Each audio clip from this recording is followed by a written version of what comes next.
NetsBoy, so let's hear what he has to say. His name is NetsBoy, he thinks the world is all over when the Nets just can't play. What up, Net fans?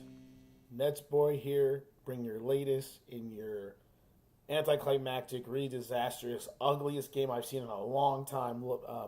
Brooklyn Nets news.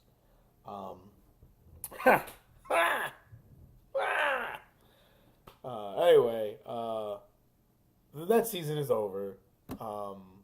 It ended just as bad as it possibly could. I mean, wow. Anyway, today's episode is going to be very, very brief. It is basically just going to talk about Game 5 and just how the Nets just looked like a complete disaster. There really is not a lot to say other than the fact that they were terrible. And I've said this in several other episodes before. The Nets always have the ability that no matter how good they are or how good you think they are, or how good they make you feel, to always leave you feeling disgusted or upset or disappointed or frustrated or angry. Like, it's unbelievable. This Nets team exceeded all expectations. All expectations. They were not even expecting to make the playoffs. They make the playoffs, like over 500. They make the 6th seed. They win game 1 of that said first round playoffs against the 76ers.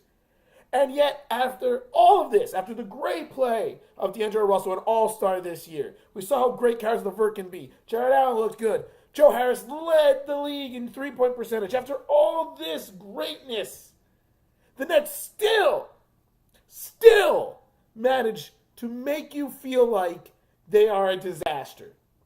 And makes you feel disgusted. Because that's the way I feel after the way they played in Game 5. That was an embarrassment. And it's like paper bag over your head type of embarrassment. Because not only did they get destroyed, but they just acted like they didn't care they were getting destroyed. It just seemed like it seemed like they were so discouraged about what happened in Game 4. Right? And we all know, like, everyone's angry about Game 4. Sean Marks storms into the referee's locker room to try to confront them. He gets fined, suspended. Kenny Atkinson says it was, a bunch of missed calls. The NBA comes out and says that there was a missed call on Tobias Harris against Jared Allen. All this stuff. The Nets are angry, Nets are angry, Nets are angry. So how do they respond? By sucking beyond belief. It was 14-0 before the Nets scored their first basket. Then they were down 23-2 in the first quarter. How can you claim that you're an angry team and trying to prove that you don't suck when you go out there and suck when your back is against the wall? That's like literally saying, what am I going to do? I got an idea. I'll just carry in fear and just roll over and die. That was depressing as hell. I still can't believe how bad the Nets were in that game. I still can't believe it.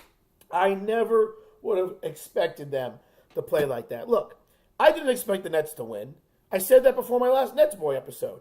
But to play the way they played, I would have never guessed that. I thought the Nets were going to be in a relatively competitive game, going back and forth. Maybe the 76ers would end up winning by double digits at the end when it's all said and done.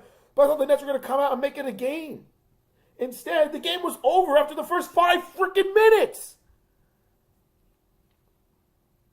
Look, there's a lot of negative things that I can dwell upon on that game, and I'm really not going to waste my time even trying to nitpick and all this stuff. It's not even nitpicking because there's so many things that were bad in that game.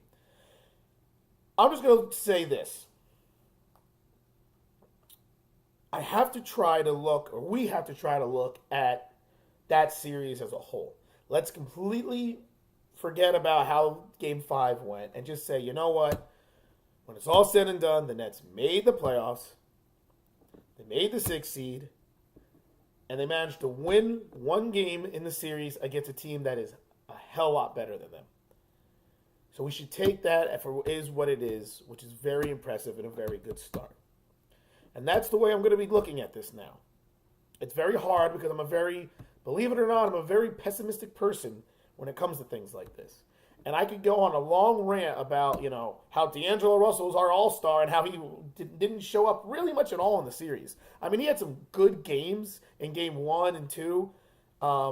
And game 3, he had some big shots at the end. But game 4, when they needed him the most, but I'm not going to harp on that because that's part of the, the maturity process or the maturation process of D'Angelo Russell.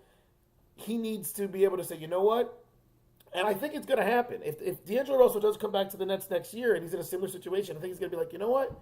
I'm the best player on this team. I'm the star. I need to take over this game. And that wasn't the case in Game 5. So I'm not going to stay here and harp here and start net bashing D'Angelo Russell because he's still learning. The whole Nets team is learning.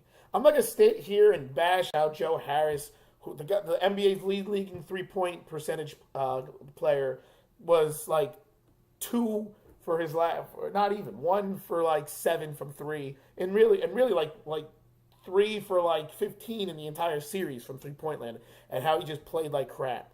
I'm not going to harp on the fact that the turnovers or the fact that the Nets can still not play, or the fact that Ed Davis didn't play because of the ankle injury, or that no one could even make a shot in the first. I'm like, it's not going to get me anywhere.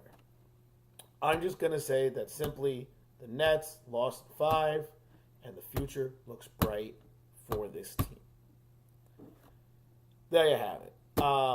Very short episode because I could go in a long rant right now about every negative thing I've seen. But like I said, at the end of the day, the whole team played like crap. They played like they had no energy. They had no fight. It seemed like that everything all the wind went out of their sail after Game 4. That's honestly the way they played. That Game 4 took everything out of them, and when they didn't win, it just deflated their entire team, and they could not come back to that mentality. And that is a sign of an immature, young team. Like I said, the good news is, hopefully, they learn from this and they build on. Like I said, I'm not going to harp anymore on it. I'm not going to waste my time. Let me know what you guys think about this series, about Game 5. Comment below, all that good stuff. I'm sure you're like me. You're just very disappointed, but at the same time, if you look at the big picture, the season has been a huge success. Like I said, let me know what you guys think. Keep your eyes open for the next NetsBoy episode, which will be very, very soon. It'll probably be maybe in a week, because there's no real rush. Nets aren't going anywhere. But it'll be my end of the season wrap-up show. I thought about maybe this would be that episode, but I said, you know what? I just want to talk about the Game 5 and basically just talk about how disappointing it is, which we already knew. So let me know what you guys think. Keep your eyes open for the next NetsBoy episode, which would be my end of the season wrap-up, which is unofficially the season finale. So the season finale of NetsBoy will be coming up. So keep your eyes open. Until then, this is NetsBoy. It's over. Signing off.